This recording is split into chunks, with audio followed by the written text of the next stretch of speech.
한층 날카롭다, 한결 정확하다, 한편 세심하다, 밖에서 보는 내밀한 분석, 정치적 원의 시점.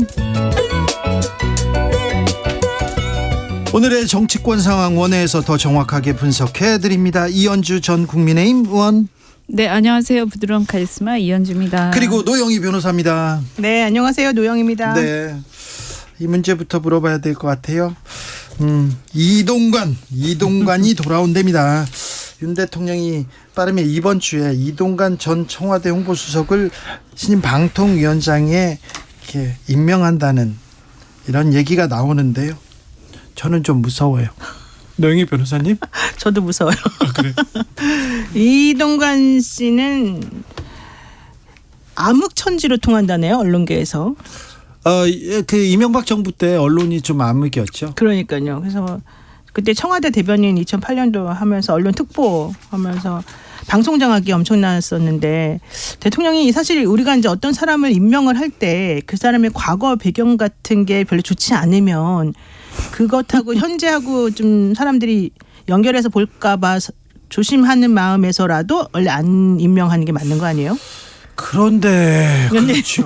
네, 근데 이번 정부는 오히려 그런 거를 뭐 한두 번 한 게 아니라서 뭐 그럼에도 불구하고 해야 되는 꼭 무슨 특별한 이유가 있는 것 같은 그런 생각까지 들 정도로 좀 사실은 좀 문제가 심각하지 않나. 특히 언론계에 계신 분들한테 제가 다 여쭤봤더니 이게 엄청나게 좀 불안한 요소다. 이 정권과 관련해서도 뭐 이런 얘기 하더라고요. 이 정권과 관련해서도 네.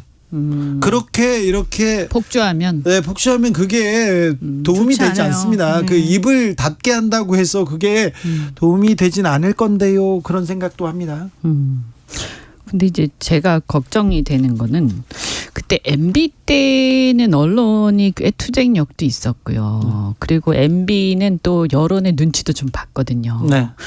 근데 지금은 언론도 너무 조용하고, 그 다음에 여론의 눈치도 정권이 전혀 안 보는 것 같고, 거기다가 그게 결정적인 차이는 뭘까? 지금 정권은 어쨌든 검찰하고 거의 일체화되어 있는 거 아닌가? 이런 거에 대한 두려움?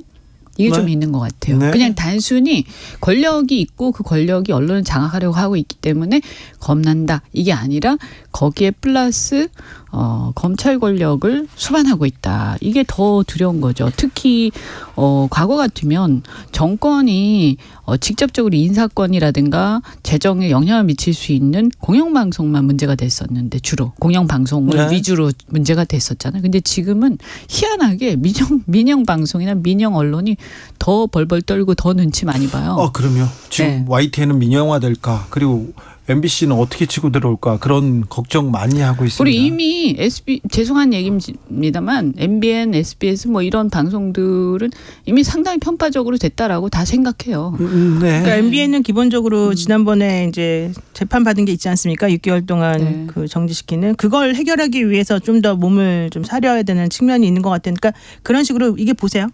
제일 지금 현재 기득권으로 우리가 걸리기 어려운, 그러니까 좀 막기 어려운 권력이 사실은 검찰 권력하고 언론 권력이거든요.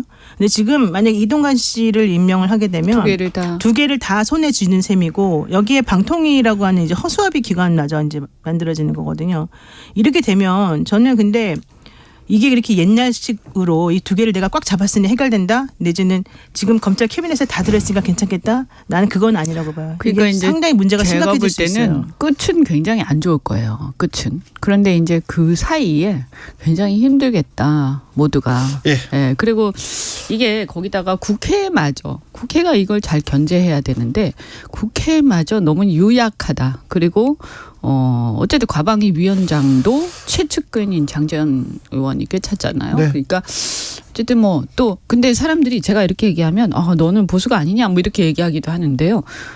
전혀 그러니까 똑바로 아셔야 돼요. 저는 방송 장악을 결사 반대하고 언론의 자유를 보장할 것을 일관되게 주장해 왔어요. 그래서 문재인 정권 때도 뭐 이건 문재인 대통령 좋아하시는 분들은 싫어하실 수도 있지만 저는 네. 그때도 제일 아프게 했어요. 네, TV조선 그 경찰에서 압수수색 들어가려고 할 때 제가 현장까지 가고 막 난리 쳤고요.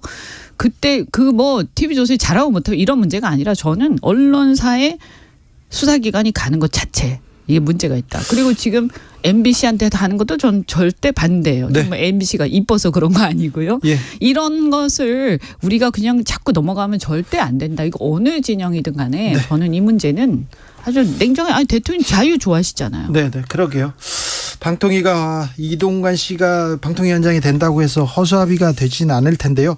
그런데요. 아무튼 표현의 자유 그리고 언론의 자유 이거 매우 중요한 부분인데 자유를 그렇게 부르짖는 대통령이 지금 자유를 좀 억압한다. 약간 좀 어폐가 있다. 앞뒤가 안 맞는다. 이런 생각은 좀 해봅니다. 그런데요. 김명수 대법원장이 대법관 후보를 이렇게 후보를 이렇게 올리지 않습니까? 이 후보 제청해 주세요 이렇게 해가지고 올리는데 윤 대통령이 특정한 사람 오면 우리는 거부권 행사하겠다 이렇게 얘기가 지금 나왔습니다. TV조선에서 나왔는데 TV조선에서 나오면 대통령실하고 매우 조금 많은 정보를 가지고 있지 않나 이런 생각을 해서 그런데 이게 그러면 삼권 분립은 어떻게 되는 건가요? 이거 아니, 지금 뭐 삼권 분립 무너진 지 오래죠. 아니 무너지면 안 되죠. 지금 아니 이런 얘기 제가 너무 쉽게 해서 그런데 아니 지금 국회가 뭐 역할을 합니까? 견제 능력이 지금 견제를 못 하고 있지 않습니까?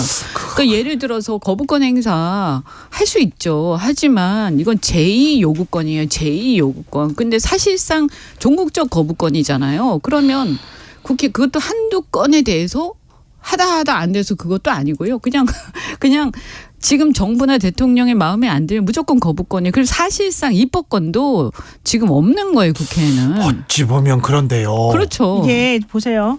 헌법이랑 법원조직법에 따르면 대법관은 대법원장이 제청하면 국회가 동의를 해줘서 임명하는 네. 거잖아요. 그리고 대통령이 임명하는 거죠. 그러니까 국회 동의를 대통령이 요청하지 않는 방법으로 거부권 행사하는 거예요. 말하자면. 아이고. 실제 거부권 행사라는 조항은 없어요. 근데 그게 거부권이죠. 그러니까 사실상 거부권인데 문제는 자 그렇게 한번 봅시다.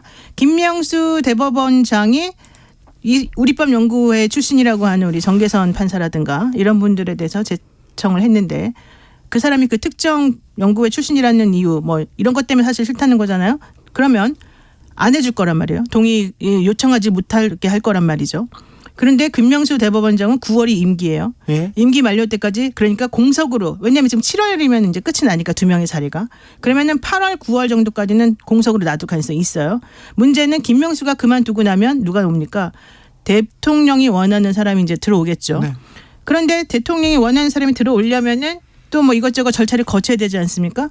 그 절차를 거치는 동안에 벌써 몇 개월이 흘러간 거고요. 그러면 내년 4월 총선이 다가와요. 그럼 그런 것들이 사실은 대통령 입장에서도 악재로 다가올 수밖에 없는 부분이 되고요. 또 하나는 그 타임에 특검 지금 김건희 특검이라든가 뭐라든가 올려놓은 거 있지 않습니까? 그런 것들이 올 말에 올라갈 수 있는 상황이 돼버려요. 그렇죠. 한꺼번에 이게 다 터질 수 있단 말이에요. 제 그 말은. 안에는 그 안에는 처리를 해야 됩니다. 결정을 그렇죠. 해야 되죠. 바로 그거죠. 근데 네. 그게 한꺼번에 처리가 안 되고 12월 말까지 저는 가는 그 분위기가 제가 봤을 때는 이게 가장 큰 폭탄처럼 다가올 수 있다는 거예요. 그런데 말입니다. 두 분한테 이거 물어보고 싶어요. 자, 국회에서 법안을 올리더라도 대통령이 거부를 해요. 그러면서 여야가 대치하고 있지 않습니까? 계속 이렇게 마주보고 달려요. 그냥 타협도 없고 정치도 없고. 그런데 이렇게 서로 이렇게 경색된 국면으로 계속 가면 그럼 정부 여당한테 유리한 거예요? 불리하다니까요. 불리한데 왜 이런 드라이브를 갈까요? 그때까지 다른 방식이 있다고 생각하는 것 같아요. 다른 그런 카드가 것보다 있다고. 제가 볼 때는 그냥 아무 생각이 없어요. 아니야, 그렇지 않아요. 검사들은 아무 생각 없지 않아요. 이 특수수사 물론 뭐 변호사님이시니까 잘 아시겠지만 제가 전략적이다. 그럼요. 이게 다 계산이 나온다니까. 아니 그래요? 네. 윤석열 검사는 그렇게 계산적이지는 않았어요. 생각이 검사님 그렇게 계산을 아니, 많이 그러니까 하지 우리 않았어요. 대통령이 그렇게 아주 계산을 치밀하게 한 사람은 아니에요. 그렇죠. 그 밑에 있는 사람들이 있다니까요. 그런 전략이 있을 수도 있지만 제가 볼 때는 그거 이전에 가장 그 우선시되는 것은 그냥 마음에 안 들어 이거예요. 아하. 네, 그냥 나는 싫어 이런 거고 내가 권력을 가졌어 이런 거고. 근데 문제는 뭐냐면 우리 대한민국의 헌법 정신에 의하면 삼권 분립이 있고 대통령 행정부와 입법부와 사법부는 서로 조화와 견제를 이루어야 되는 거 아닙니까? 초등학교 2학년 때 배운 것 같은데요. 그런데 예를 들어 그래서 제2요구권 같은 경우도 그게 거부권이 아니라 제2요구권입니다. 정확하게 말하면 이런 거예요. 만약에 제2를 요구를 한다. 그럼 어떤 법안이 올라왔는데 이 부분이 정말 좀 그래. 그러면 이 부분에 대해서 제의를 좀 해줬으면 좋겠다라고 하고 거기서 전제는 뭐냐면 여당이 재량권이 있어야 돼요. 여당이. 네. 예. 그래서 두 여야가 합의를 해서 대안을 다시 해서 올리는 거예요. 원래 민주주의에서 예정하는 것은 그런 게 작동한다고 전제할 때죠. 그렇죠. 근데 문제는 뭐냐면 여당이 재량권이 아예 없고 그냥 대통령 입만 쳐다보고 있기 때문에 제의 요구를 하는 순간 그냥 그 법은 폐기되는 거예요. 그러니까 지금 현재 국회는 식물 국회예요. 제가 볼 때는. 네. 네. 거기에 동의하는 대통령도- 국민들 많습니다. 대통령도 뭐 어떻게 보면 그렇다 보니까 대통령도 신뢰를 못 받는 거죠. 지금 이렇게 민주주의를 정말 군사정권 이후에 이런 식으로 국정이 운영된 적이 있었나? 그리고 이거는 보수하고 아무 상관도 없는 거예요. 헌법 정신을 가장 잘 지키겠다고 계속 얘기했던 사람이 누굽니까? 저는 이러면 안 되는데 왜 이러지? 이거 나중에요. 국민의힘이 나중에 잘못하면요. 이 사태에 대해서 이 후과를 누가 책임질 거예요. 걱정이에요. 네. 오늘은 이제 10월 지나면 보세요. 김명수 대법원장 끝나고 나면 그러니까 기운이 너무 난리가 날 달라진다니까요. 것 같아요. 기운이 달라져. 기운이. 정말 근데 당내도 난리가 날 거예요. 당내도 막 아니요. 그때 이제 공천 그냥 얘기하면서 막 그냥 난리가 저는 난다니까요. 이런 식이면 이게 좀 한두 개 걸려 있는 게 이게 아니에요. 모든 것이 다 언론계도 그렇고 정계도 그렇고 다 난리가 나고 거의 지금 전쟁. 마그마가 화산이 터지기 바로 전쟁. 직전인 거야 지금 현실적으로. 그렇게 해서 총선이 어떻게 될까? 근데 이거 어쨌든 당도 당이지만 이거 어쨌든 나라가 똑바로 가야 되는데. 그러면 피해는 국민들이 보니까요. 또 서민들이 보니까 먼저 보니까 그거 걱정이에요. 경제도 지금 제가 또 걱정하는 거는 이상하게 지금 경제 지금 여러 가지 지표가 너무 안 좋아요. 신용 그 경색이라든가 이게 뭐 특정 그 금융기관 거론하긴 그렇지만 여러 가지 지금 뭔가 좀 문제가 있는 부분이 있거든요. 그런데 보도가 잘 안 되는 것 같아요. 그러니까 좀 안 좋은 부분은 보도를 잘 안 하나 봐. 제가 그렇게 과민한지 모르겠는데. 아니 그러니까요. 지금 경제 지표들이 온통 다 그래. 빨간불인데 여기에 대한 정책 여기에 대한 분석은 거의 하나도 없어요. 없어요. 네. 그리고 다른 얘기만 있습니다. 자 오늘은요. 검찰이 국회를 압수수색, 경찰도 압수수색했네요. 특별히 검찰 경찰의 나라야 완전히. 네, 한동훈 네? 법무장관 개인정보 유출 관련해서 경찰이 최강욱 의원의 휴대전화와 사무실을 이렇게 압수수색했습니다. 이거 어찌 보셨습니까? 너무 심하지 않습니까? 한마디로 이게 지금 그 김민석이라고 하는 그 무소속 의원. 뭐 예전에 국민의힘이었다는 그 사람이 사실은 이 한동훈 장관에 대한 개인정보 유출을 고발을 처음에 했었잖아요. 네. 본인이 뭐 S모 씨로부터 무슨 얘기를 들어가지고 그 사람을 고발하면서 그 사람의 핸드폰이랑 그 사람의 이런 거 저런 거를 다 찾아봤더니 압수수색을 해봤더니 MBC 임모 기자가 나왔다. MBC 임모 기자 걸 뒤져 보니까 최강욱 의원이 나왔다. 여기까지가 지금 넘어가는 중인 거잖아요. 물론 뭐 최강욱 의원이 사실은 뭐 넘겨주는지 안 넘겨주는지 정확히는 모르겠습니다만은. 이게 하나의 흐름이 결과론적으로는 다 야당에서 특히 윤석열 정권이나 한동훈 장관을 강하게 비판했던 사람들에게 지금 다 모아져서 가고 있어요. 그러니까 실제 그 사람들이 잘못한 것과 별개로 국민들이 바라보기에 이게 하나로 수렴이 되는구나. 일련의 흐름이. 것 같다, 이렇게 너무 보시는 지나치게. 건가요? 그러니까 왜냐하면 최강욱 의원까지 나오는 거는 저는 너무 지나쳤다고 보는데 물론 이 기자에게 누가 정보를 줬다면 국회의원이 줬을 테니까 정말 그 사람이 최강욱 의원이라고 한다면은 뭐 그렇게 나올 수밖에 없는 구조일 수도 있습니다. 근데 사실 그냥 그렇게 순수하게만 보아지지가 않는다는 거예요. 제가 봤을 때. 아니 근데 이 권력이라는 게 유한하잖아요. 특히 이제 대통령 권력은 길어야 5년 아닙니까? 단임제니까. 네. 그러면 다음에 정권이 뭐 여당이든 야당이든 다른 사람을 바뀔 텐데 그때 또 이런 식으로 이게 이제 선례가 되는 거 아닙니까? 네. 그러면 말이죠. 이 국회의원들이요. 어떻게 의정 활동을 하고 저는 그리고 그 개인정보 유출을 막아야 되는 건 맞죠. 네. 그런 문제가 있죠. 그런데 문제는 말이에요. 우리나라의 검찰과 경찰이 과연 일반 평범한 국민들의 개인정보 유출 사건 이렇게 열심히 수사합니까? 그렇게 하고 이 사건을 그렇게 하면 제가 이해를 하겠어요. 그러니까요. 그런데 일반 국민들 개인정보 유출 사건은요. 거들떠 신경도 보지도 안 쓰죠. 않아요. 신경도 안 써. 신고하고 난리를 쳐도 수사도 안 해요. 수사 겨우 하는 척 난리치면 수사 겨우 하는 척 하다가 그다음에 대체로 이제 무마해요. 특히 만약에 그것이 상대가 좀 센 사람이에요. 근데 지금 이거는 저는 가장 큰 문제가 한동훈 장관이 어쨌든 법무부 장관이잖아요. 네. 그러면 권력기관의 최정점에 있는 건데 어떻게 보면 이거 자기 사건이란 말이에요. 근데 자기 사건에 대해서 영향력을 발휘해서 이렇게 하는 건지 아니면 말 안 하고 있어도 알아서 기는 건지 잘 모르겠지만 네. 이런 상황은 굉장히 안 좋은 상황이에요. 그러게요. 본인이요. 이거는 정말 의식을 해야 돼요. 왜냐하면 예. 잘못하면 권력남용으로 비치거든요. 그러니까요. 그래서 이거는 이런 걸 본보기로 처벌하고 싶어. 그러면 개인정보 유출 사건 자기 사건 가지고 하지 말고 네. 일반 국민들의 개인정보 유출 사건을 가지고 네. 정말 열심히 하셨으면 전 박수를 치겠어요. 알겠습니다. 자, 개인정보 그러니까 특정인의 등본이나 초본 그리고 주민등록번호 주소 이렇게 카톡에서 왔어 다른 사람들한테 전화하고 그거 불법입니다. 큰일 납니다.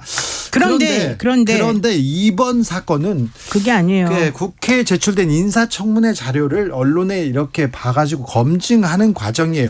그것도 법으로 걸려서 잘못됐다고 할 수도 있으나 그 전에 한 번도 수사하거나 사법 처리된 적이 없었기 때문에 이런 논란이 안 옵니다. 이번 사건은 그냥 단순하게 개인정보 유출했고 제 거 주민으로 초본이 넘어간 거랑 틀려요. 네. 이번에는 장관 후보자 인사청문회 관련해서 위장 전입이라든가 뭐 부동산 뭐라든가 이런 걸 확인하기 위한 자료를 낸 거 아니었어요? 아무튼 이현주 의원님 지적대로 일반인들 서민들의 개인정보 유출된 거 검찰이나 경찰이 한 번이라도 열심히 수사했으면 이런 비판이 나오지는 않았을 거예요. 자, 마지막으로요. 이것 좀 물어볼게요. 민주당에서 혁신위원장을 새로 이렇게 꾸렸습니까? 혁신을 한답니까? 네, 저는 사실 조금 이상하다고 생각합니다. 이번에 그분이 경기도 누군가가 민 사람이다 내지는 뭐 추천한 사람이다 이런 얘기 나오긴 하는데요. 문제는 이분이 천안함 얘기도 사실은 상당히 좀 쇼킹한 그런 확인되지 않은. 이런 얘기를 왜 한번 그러니까 하셨죠? 자폭 뭐 얘기도 나오고 그다음에 네. 코로나가 또 미국에서 먼저 만들어진 거다. 이런 발생된 뉴스는 거다. 어디서 보신 거죠? 그러니까 저는 이것들을 이렇게 함부로 아무런 근거도 없이 저는 사실 그런 얘기 처음 들어봤는데 이런 얘기를 함부로 본인의 SNS에 올리면서 했을 정도의 사고방식이라고 한다면 민주당의 혁신위원장으로서는 저는 부적격인 게 아닌가 저는 솔직히 그렇게 생각해요. 홍영표 의원도 그래서 처리하라고 지금 얘기 나왔잖아요. 저는 이거는 조금 잘못된 거 아닌가. 민주당의 혁신의 반대 방향인 것 같은데. 그러니까. 네, 오히려 혁신을 방해하는 분이 되실 가능성이 사실 민주당 혁신 개혁 이런 데다 좀 방점을 찍어야 되는데 그래서 어렵게 모셔왔는데 이분이 바로 오자마자 몇 시간 나온데 가지고 지금 설화에 이렇게 아니 저는 이런 의심도 했어요. 솔직히 말해 이분이 예전에 운동을 열심히 하셨던 분이라고 하잖아요. 근데 지금 현재 운동권들이 많이 남아 있잖아요 민주당에. 오히려 그냥 마지막까지 좀 챙겨주려는 거 아니냐 이런 생각까지 솔직히 했어요. 아니 누가 추천했는지 몰라요 저는. 근데 지금 얘기 들어보면 그건 아닌 것 같은데 네. 오히려 그런 오해를 불러일으킬 수가 있다는 거죠. 그러게요. 그러니까 민주당이 저는 혁신을 하겠다라고 하면 혁신의 방향에 대해서 국민들께 좀 이현주, 명확하게 얘기하셔야 노영희 돼요. 두 분 감사합니다.